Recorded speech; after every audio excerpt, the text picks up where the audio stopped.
Hello students, तो ये हमारा सेकेंड लेक्चर है पैरेंटोलॉजी का। हम लोगों ने इसके पहले वाले लेक्चर में फॉसल्स के बारे में पढ़ा था। सो ये ब्रीफली ऐसे ही रिवाइज मान लेते हैं हम लोग जल्दी से फॉसल्स के लिए। फॉसल्स क्या थे, जो भी पहले लैटिन वर्ड था जिस पे हमने बोला कि जिसका वर्ड्स का मीनिंग है कि anything that can be dug up और extracted from the earth surface is called fossil. पर ये रियल डेफिनेशन नहीं हो सकती थी क्योंकि जो कुछ भी हम निकालते हैं वो फॉसल नहीं है। इसके लिए हमने कुछ कुछ कंडीशंस बनाई जिनके थ्रू हमने फॉसल्स को डिफाइन किया कि फॉसल होंगे। जो कंडीशन क्या थी कि पहली थी हमारी कि object in concern must be related to organisms, या फिर कोई भी ऐसा लाइफ से रिलेटेड होना चाहिए, वो चाहे डायरेक्ट रिलेशनशिप शो करे चाहे वो इनडायरेक्ट रिलेशनशिप करे। दूसरा क्या कि the concern object must be pre historic in nature. Pre historic nature मतलब जो ह्यूमन लाइफ है, मॉडर्न ह्यूमन्स है, उनके जनरेशन के पहले के जो भी ऑर्गेनिजम्स हैं या जो भी हमारा ऑब्जेक्ट है उसको हमने फॉसिल्स में कंसीडर किया। थर्ड कंडीशन मानी कि कोई भी हमारा जो ऑर्गेनिज्म है वो मैन मेड प्रोसेस से या आर्टिफिशियली प्रिजर्व नहीं होना चाहिए, वो नेचुरल प्रोसेस से प्रिजर्व होना चाहिए, तो ही हम उसको फॉसिल बोलेंगे। हम लोगों ने फॉसिल की डेफिनेशन पढ़ी कि इस तरीके से, और जो पैरेंटोलॉजी है उसको बढ़ा कि उसमें हम फॉसिल्स की स्टडी करते हैं एंड उसकी ब्रांचेस क्या होती हैं, जैसे टैक्सोनॉमी, टैक्सोनॉमी और पॉलिनोलॉजी, सारी चीज़ें हम लोगों ने पढ़ी। और फॉसिल्स का एक ब्रॉड क्लासिफिकेशन पढ़ा कि on the basis of size and on the basis of organism. Size के बेस पर पढ़ा mega fossil, micro fossil and there chemical composition के बीच में भी पढ़ा हम लोगों ने कि किस तरीके से सिलीसियस है तो रेडियोलेरिया, कैल्केरियस है तो फोरामिनिफेरा, फॉस्फेटिक है तो कोनोडॉन्ट्स। एंड प्लांट्स में देखा कि जो कैल्केरियस है वो हमारे सिलिकोफेजिला है या फिर नैनोप्लैंक्टॉन्स है, और जो सिलीसियस कंपोजिशन के होते हैं जैसे कि डायटम्स एंड सिलिकोफ्लेजिला। ये हम लोगों ने प्रीवियस लेक्चर में सारा कुछ रिवाइज किया। अब हम लोगों को इस लेक्चर पे देखना था कंडीशंस ऑफ प्रिजर्वेशन।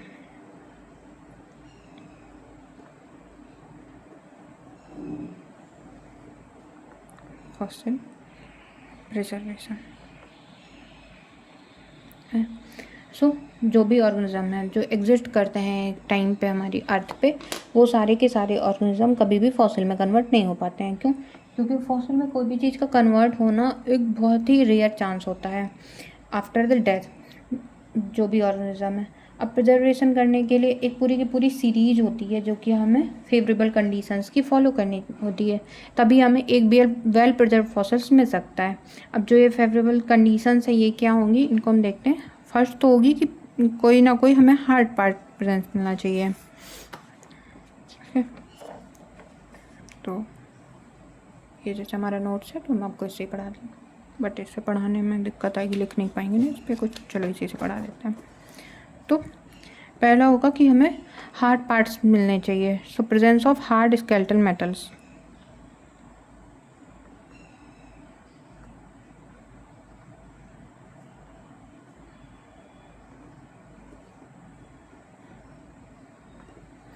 अब जो भी कोई भी ऑर्गेनिज्म है, ऐसा नहीं है कि सॉफ्ट बॉडीड ऑर्गेनिजम्स के फॉसिल्स नहीं मिलते हैं या सॉफ्ट बॉडीड फॉसिल्स नहीं मिलेंगे, पर अब खुद सोचो वेरियस टाइप्स की कैटास्ट्रॉफिक प्रोसेसेस चल रही हैं अर्थ में। बहुत सारे ऐसे मेटामॉर्फिज्म हो रहा है, कहीं पर डिफॉर्मेशन की एक्टिविटी हो रही है। उसके पहले मान लो ऑर्गेनिज्म की डेथ हुई, वहाँ पे सेडिमेंटेशन हुआ, तो जो हार्ड पार्ट है वो कुछ रेजिस्टेंस शो करेंगे, बट जो सॉफ्ट पार्ट है वो तो तुरंत ही ख़त्म हो जाएंगे। जैसे आपने कभी भी वर्म के फॉसिल्स डायरेक्ट फॉसिल नहीं देखे होंगे, देखें तो इनडायरेक्ट फॉसिल ही देखे होंगे। तो ये सारी चीज़ें क्यों होती हैं? क्योंकि हमारे पास में अगर कोई हार्ड पार्ट है, कोई एक्सोस्केलेटन या फिर एंडोस्केलेटन है किसी की बॉडी का, तो वो बहुत अच्छे से प्रिजर्व होने के चांस उसके रहते हैं। एक्सोस्केलेटन मतलब ऐसा स्केलेटन जो बाहर, तो जैसे कछुए में देखा होगा। एंडोस्केलेटन मतलब जो अंदर है, जैसे हम लोगों में अंदर होता है, हड्डियाँ क्या हैं, स्किन के अंदर हैं, तो एंडोस्केलेटन है। इस तरीके से जिसमें लिख सकते हैं कि the most favourable condition for an organism becoming fossil after it's death is the presence of some sort of hard material in the form of endoskeleton or exoskeleton in its body. The soft organic tissues are usually found decomposed or destroyed after the death of organism by the activity of bacteria in the presence of oxygen in atmosphere. अगर कोई भी soft bodied organism है उसमें जो oxygen है उसकी वजह से क्या होगा, बैक्टीरिया डेवलप हो जाएंगे एंड उसका डिकम्पोजिशन कर देंगे। जैसे आपने देखा होगा, अगर आप कोई भी ऐसे रूरल बैकग्राउंड से हैं या तो वैसे भी कई जगह मिल जाए आपको ऐसे देखना, तो कोई भी कचड़ा ही मान लो, तो और या फिर कोई मान लो जानवर है, जैसे रूरल बैकग्राउंड से है तो वहाँ पे बहुत देखने को मिलता है ये।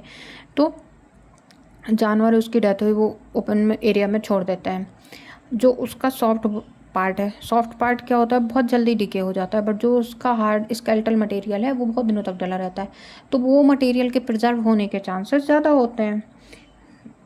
फिर इसके आगे आप लिख सकते हो, ये हार्ड टिश्यूज और स्केलेटल मैटर्स में escape such type of destructive processes for a considerable time and this may favor its fossilization।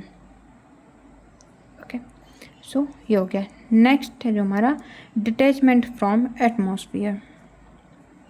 Second one is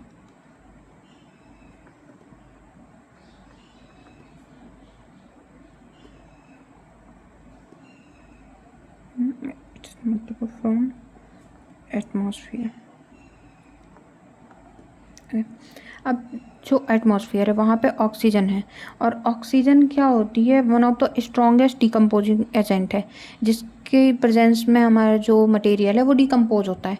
तो हमें फॉसिल प्रिजर्व करने के लिए क्या चाहिए कि जो हमारा ऑर्गेनिज्म है वो हमारा डिटैच होना चाहिए थोड़ा एटमॉस्फेयर से, ताकि उसके पास तक ऑक्सीजन नहीं पहुँचे। अगर उसके पास में ऑक्सीजन नहीं पहुँचेगी तो क्या होगा, उसके जो डिकम्पोजिशन वाले एजेंट्स हैं या जो बैक्टीरिया हैं वो उसके कांटेक्ट में नहीं पहुँचेंगे, और जो मटेरियल है वो डिकम्पोज नहीं होगा तो हमें फॉसिल्स के चांस ज़्यादा मिल जाएंगे। तो इसके लिए हमको चाहिए कि as early as possible detachment from the atmosphere. ठीक है, तो इसमें आप लिख सकते हो कि oxygen in atmosphere is one of the strong decomposing agent. Thus, after the death of an organism, the dead body needs to be detached from atmospheric contacts by some natural processes as early as possible. Otherwise, it will be easily decomposed by bacteria in presence of oxygen and hence lost। जब हमारा जो भी organism है वो bacteria के से lost हो जाएगा, क्योंकि वो ऑक्सीजन के प्रेजेंस में उसको खा के ख़त्म कर देंगे। So marine and other aquatic environment is most favourable site for fossil preservation. ये क्वेश्चन एक बार आया भी था, मोस्ट फेवरेबल कंडीशंस या फेवरेबल साइट कहाँ पर होगी, तो फेवरेबल साइट है ओशियन या और भी जो एक्वेटिक हैं, जो वाटर रिलेटेड चीज़ें हैं, क्योंकि इनमें जो जैसे ही किसी की डेथ हो रही है किसी भी ऑर्गेनिज्म की, तो सोचो जो अपर पार्ट है वहाँ पे तो ऑक्सीजन है काफ़ी अच्छी क्वांटिटी में, पर वाटर के अंदर डिजॉल्व ऑक्सीजन उतनी नहीं है जितने में कि जो डिकम्पोजिंग बैक्टीरिया हैं वो अच्छे से ग्रो कर पाएँ। और अगर बहुत डीप ओशन है तो वहाँ पे तो ऑक्सीजन बिल्कुल ही नहीं मिल पा रही है, तो जो बैक्टीरिया है वो इमीडिएटली उस पर अटैक नहीं कर पाते, और जो ऑर्गेनिज्म है वो इमीडिएटली वहाँ से डिटैचमेंट हो जाता है उसका जो ओपन एनवायरनमेंट है, और वो जैसे ही डिटैच होता है उस पर डिकम्पोजिशन वाले जो प्रोसेसेस हैं वो रुक जाती हैं, तो वो प्रिजर्व हो जाता है। थर्ड बोल सकते हैं sedimentation and permanent covering. Sedimentation and permanent covering. अब देखो जो सेडिमेंट है हमारे वो क्या करते हैं, ये एक चांस होता है प्रिजर्वेशन का डेड ऑर्गेनिज्म का अंदर। जैसे ही मान लो कोई है ये मिस्टर एक्स हैं, इनकी डेथ हो गई, और उसी टाइम पे जब ये घूम रहे थे इनकी डेथ हुई, अचानक से वहाँ पे सेडिमेंटेशन हो गया, जो स्लो सेडिमेंटेशन था बट अचानक से हुआ, तो ये क्या हुए, तुरंत ही इमिडिएटली एनवायरनमेंट से डिटैच हो गए जो हमारे ओशियन में हो रहा था। हार्ड पार्ट भी है तो इनके चांस बन गए ना प्रिजर्व होने के ज़्यादा, नेचुरली सेडिमेंटेशन भी हुआ है। तो अब जो चांस है प्रिजर्वेशन के वो क्या होते हैं, टेम्परेरी कवर की वजह से इंक्रीज हो जाते हैं थोड़े से, और जब ये कवर परमानेंट हो जाता है, जो मटेरियल है, जो मटेरियल डिराइव होकर प्रेसिपिटेट करता है रिवर में या फिर लेक में या फिर सी में, तो ये क्या करेगा, इसको फॉसिल बना देगा।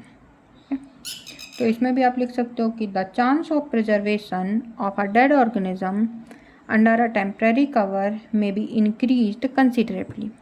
Only when it will be covered permanently by some materials, the sediments precipitating within river, lake and sea.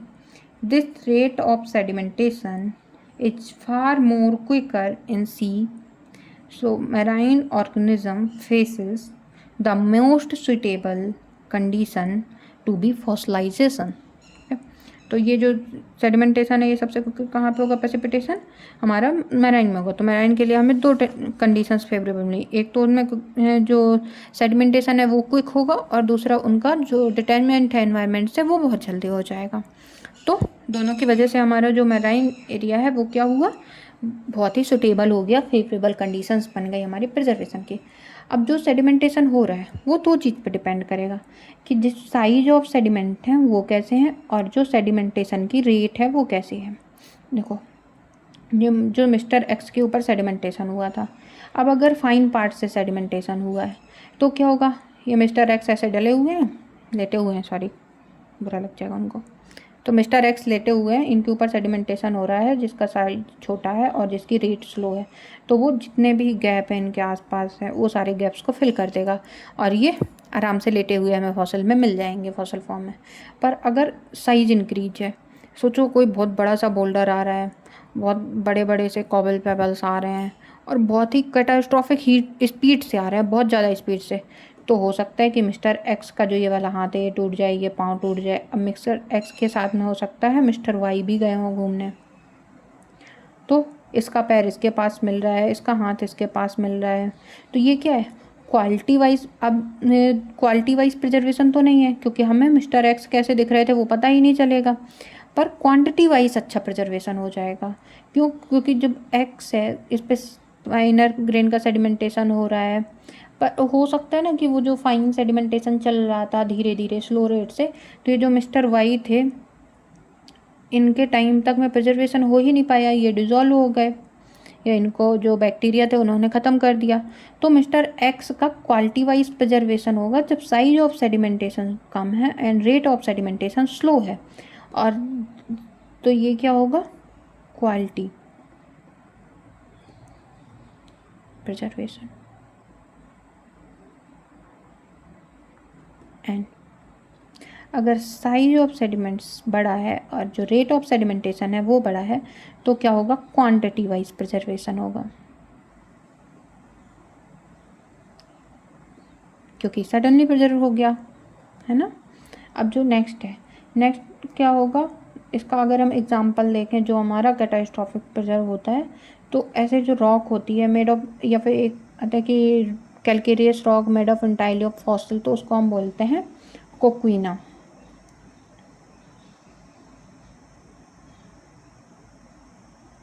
और इसका जो इंडियन एग्जांपल है वो क्या है, हाबुर लाइमस्टोन। इसके बहुत अच्छे अच्छे से चीज़ें बना करके आपको वहाँ पे मिलता है हाबुर लाइमस्टोन में, जैसलमेर फोर्ट आई थिंक, वहाँ पे आपको बहुत अच्छी अच्छी चीज़ें वो बना के बेच रहे होते हैं। ओके, तो ये हो गया हमारा। अब इसको अगर आप लिखना चाहो तो लिख सकते हो कि the rate of sedimentation and size of sediments often result in selective preservation. Fine grand sediments like clay, silt, chemically precipitated limestone act as excellent medium. So slow rate of sedimentation is better for preservation. Catastrophic conditions leading to one-time rapid sedimentation may cause excellent preservation at localized area, producing a highly fossiliferous rocks, sometimes called coquina. Indian example of coquina harbour limestone, आप ऐसे करके लिख लेना। Okay, तो ये हो गई third condition. And जो फोर्थ कंडीशन होगी हमारी फॉसिल प्रिजर्वेशन की, तो वो क्या हो गई, less deformation and metamorphism of rock.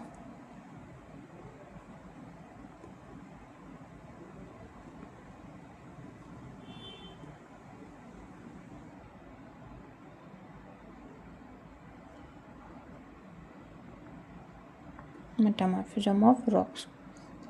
Okay, तो जो ऑर्गेनिज्म है, अगर सोचो कहीं पे फॉसिल प्रिजर्व भी हो गया आपका कोई रॉक में, ये एक स्ट्राटा है जिस पे ये जो मिस्टर एक्स का फॉसिल बनाया था हम लोगों ने, ये आराम से लेटे हुए हैं, इनका फॉसिल हमें प्रिजर्व मिल गया। पर जो ये रॉक है इसका डिफॉर्मेशन हो गया, इस पर फोर्सेस लग गया, डिफॉर्म हो गया, या फिर इस रॉक का मेटामॉर्फिज्म हो गया, तो क्या ये मिस्टर एक्स इतने ही आराम से हमें मिलेंगे? ऑब्वियस सी बात है, नहीं मिलेंगे। अगर डिफॉर्मेशन होगा तो इनका जो स्ट्रक्चर है वो टूट जाएगा। और अगर इनका मानो मेटामॉर्फिज्म हो गया, बहुत ही हाई टेम्परेचर मेटामॉर्फिज्म हो गया, तो मिस्टर एक्स गायब हो जाएंगे, उनका जो स्केलेटन था वो गायब हो गया, या उनका जो फॉसिल्स था, उनका जो ऑर्गेनिक मटेरियल था वो गायब हो गया। तो हमेशा डिफॉर्मेशन और मेटामॉर्फिज्म जो है वो एक्सेस नहीं होना चाहिए। थोड़ा बहुत डिफॉर्मेशन है तो प्रिजर्व फॉसिल उनको झेल जाएंगे, पर पूरी तरीके से नहीं होना चाहिए, वरना वो पार्शियली या फिर कम्प्लीटली जो वेल प्रिजर्व फॉसिल भी हैं वो भी ख़त्म हो जाएंगे। ओके, इसमें भी आप लिख सकते हो कि एक्सेस डिफॉर्मेशन और metamorphism arising from orogenic movement, igneous intrusion, and other natural causes may destroy on otherwise well-preserved fossil within sediments, partially or completely. Okay. चाहो तो हिमालयन फेनोलॉजी का एग्जाम्पल लिखा होगा तो वो आप लिख सकते हो, बट इतना भी। Okay, next, effect of diagenetic processes.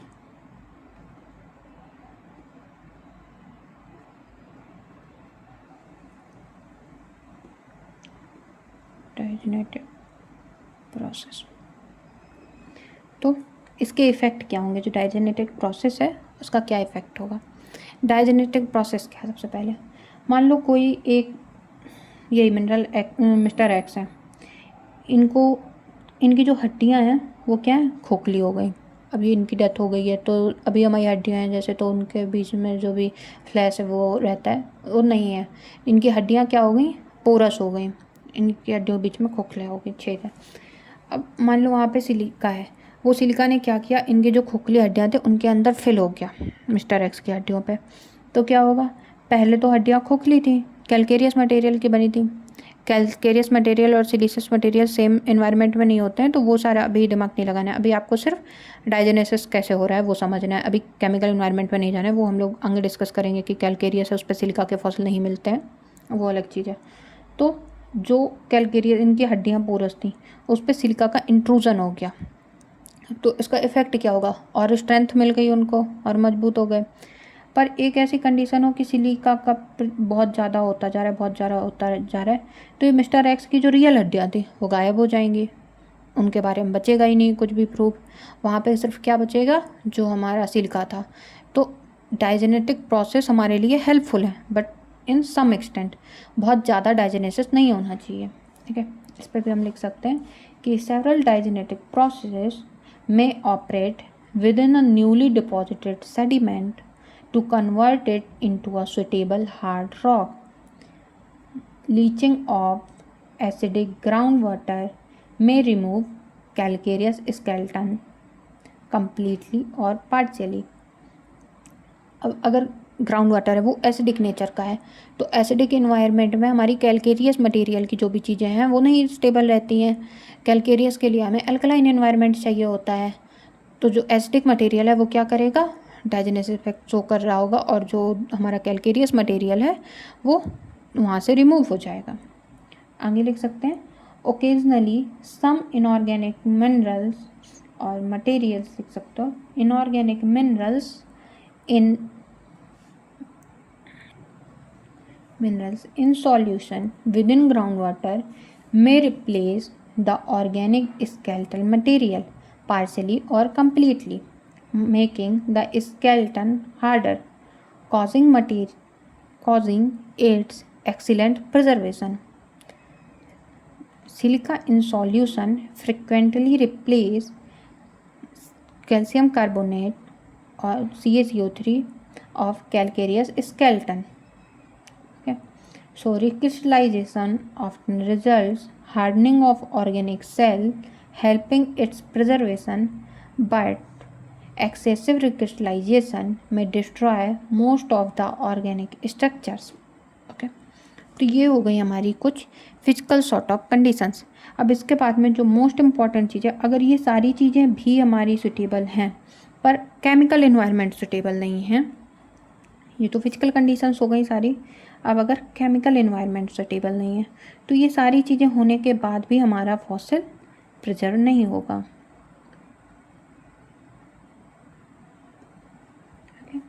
So chemical environment defined किसके बेस पे होता है? So it is defined on the basis of pH of material या पीएच ऑफ इन्वायरमेंट। मटेरियल का तो ठीक है, बट इन्वायरमेंट का मेनली हम देखते हैं कि पीएच क्या है। सो on the basis of pH we define chemical environment, and pH defined by the concentration of H plus ion। H plus ion की कंसनट्रेशन कितनी है उस पर डिपेंड करेगा। और जो H प्लस आयन की कंसनट्रेशन है, H plus ion concentration depends on CO2 concentration, carbon dioxide की कंसनट्रेशन। अब जो कार्बन डाइऑक्साइड की कंसनट्रेशन वो बहुत सारे फैक्टर्स पर डिपेंड करती है, जैसे कि कार्बन डाइऑक्साइड जो है वो किस पे डिपेंड करेगी? Temperature,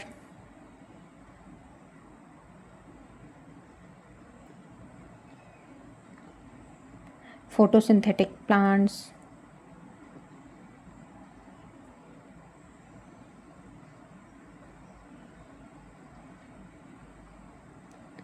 photic zone,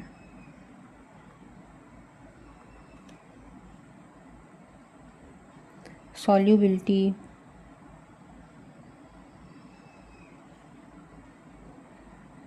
salinity, density,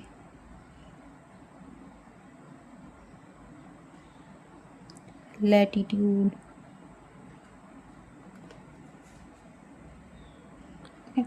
तो वो इन सारी चीज़ों पे डिपेंड करिए। एंड और अबंडेंस ऑफ रेस्पिरेटरी ऑर्गेनिजम्स,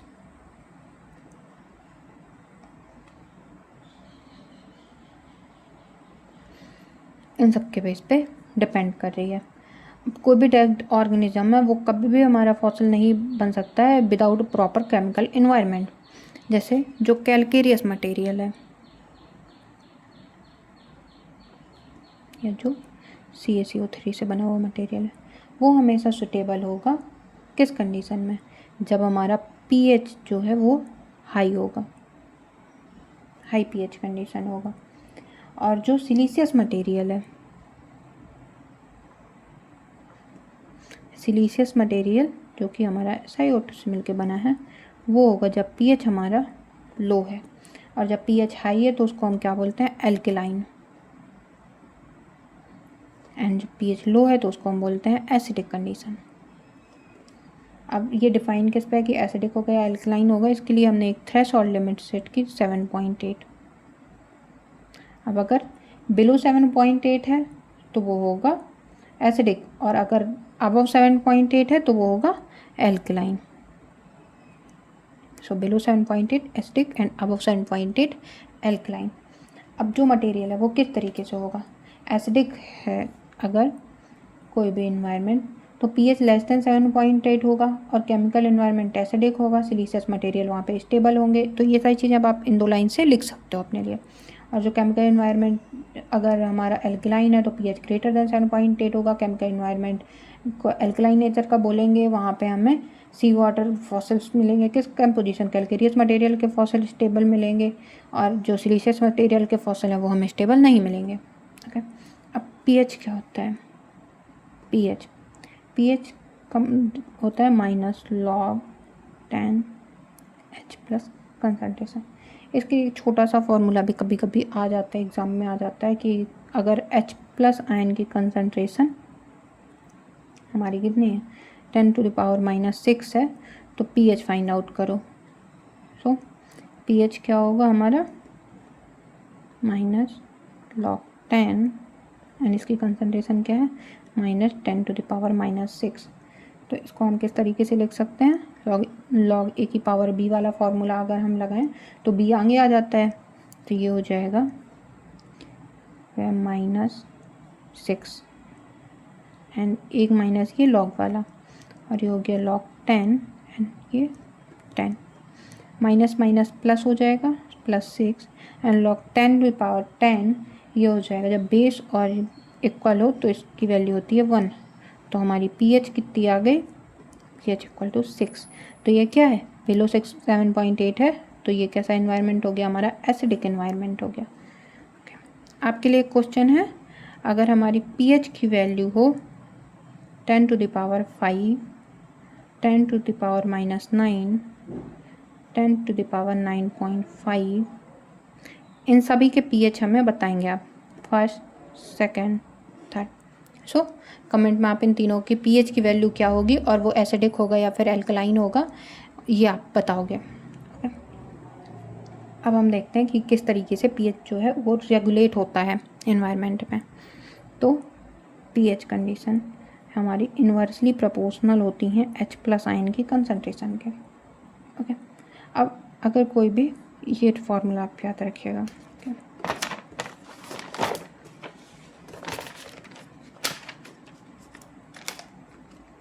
अब जो H+ आयन की कंसंट्रेशन है, अगर हमारा जो वाटर है H2O + CO2,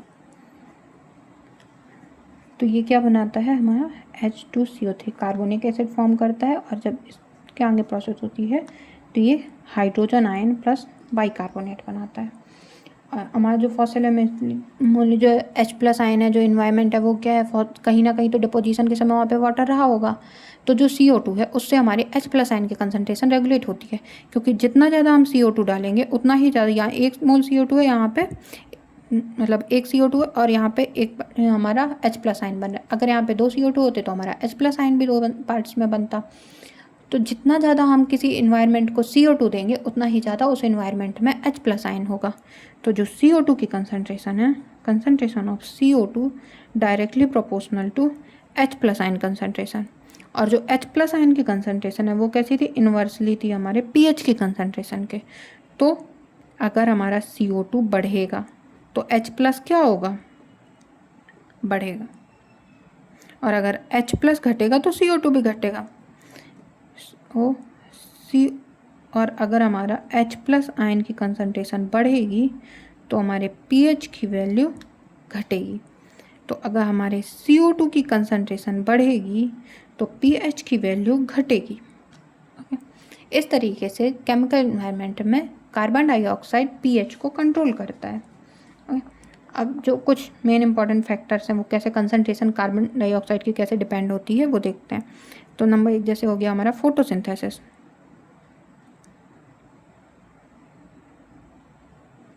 अब फोटोसिंथेसिस किस तरीके से होता है, तो फोटोसिंथेसिस में हमारा H2O + CO2 होता है, जो कि सनलाइट में ग्लूकोज फॉर्म करता है एंड ऑक्सीजन। तो जो फोटोसिंथेसिस की प्रोसेस है उस पर कार्बन डाइऑक्साइड को तो लिया, कंज्यूम कर लिया, बट यहाँ पे ऑक्सीजन बनाया और हाइड्रोजन आयन नहीं फॉर्म हुआ, तो CO2 की कंसंट्रेशन घट जाएगी। जितनी ज़्यादा फोटोसिंथेसिस की प्रोसेस होगी उतनी ज़्यादा CO2 की कंसंट्रेशन घटेगी, और जब CO2 की कंसंट्रेशन घटेगी तो H+ आयन की कंसंट्रेशन घटेगी। H+ आयन की कंसंट्रेशन घटेगी तो हमारे pH की जो कंसंट्रेशन है वो क्या होगी, pH की कंसंट्रेशन बढ़ेगी। Very good. सो हमारा जब pH का कंसंट्रेशन बढ़ता है तो इन्वायरमेंट कैसा हो जाएगा, इन्वायरमेंट हो जाएगा हमारा एल्कलाइन। तो जितनी ज़्यादा हमारे फोटोसिंथेसिस की ग्रोथ होगी उतनी ही ज़्यादा हमारा pH की वैल्यू बढ़ेगी, और फाइनली इन्वायरमेंट क्या हो जाएगा, एल्कलाइन इन्वायरमेंट को शो करेगा। ओके, और जितना घटेगी उतना H+ की कंसंट्रेशन घटेगी और एसिडिक हो जाएगा। अब नेक्स्ट है फोटिक जोन।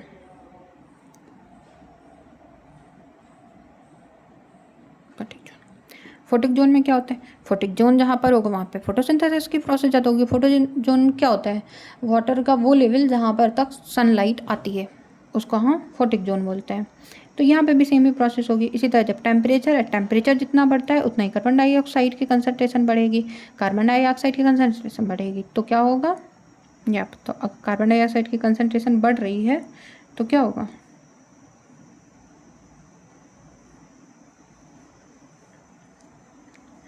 जैसे ही CO2 बढ़ेगा तो हमारा pH घटेगा। ठीक है, pH घटेगा तो क्या फॉर्म होगा, एसिडिक। अब सॉल्युबिलिटी डिपेंड करती है टेम्परेचर एंड प्रेशर दोनों पे। और जैसे जैसे डिक्रीज़ करेगी सी वाटर में, टेम्परेचर के साथ डिक्रीज़ करेगी और डेप्थ में जाते जाते इंक्रीज़ कर जाएगी। तो जो सॉल्युबिलिटी है कैल्शियम कार्बोनेट की वो क्या होती है, इन्वायरमेंट में जितना डेप्थ पे जाता है तो डिक्रीज हो जाती है। तो डेप्थ में उसका इन्वायरमेंट कैसा है, एसिडिक है, सॉरी एसिडिक नहीं एल्कलाइन है, एल्कलाइन में होता है ना यहाँ पे हम लोगों ने देखा, देखो कहाँ पढ़ा रहे थे, ओके। तो जो ये यहाँ पे दिए हुए हैं, इनमें से आप खुद से सोचिए कि कौन से का क्या होगा। उसके बाद में अगर किसी का भी नहीं समझ आ रहा है तो आप बताइए किसका नहीं समझ आ रहा है, ओके। जो हमारा कैलकेरियस है वो हमारा एल्कलाइन में, जहाँ पर हमारा बढ़ रहा है पीएच की वैल्यू, वहाँ पे जाएगा, ओके। तो आई होप आपको केमिकल एनवायरनमेंट तक क्लियर हो गया होगा कि किस तरीके से फॉसिल प्रिजर्व होता है। इसके आगे हम लोग जो कार्बन कंपनसेशन डेप्थ है उसको पढ़ेंगे, उसके बाद में कुछ और इफ़ेक्ट्स को पढ़ेंगे, जिसके बाद हम पढ़ेंगे modes of preservation in fossils, okay.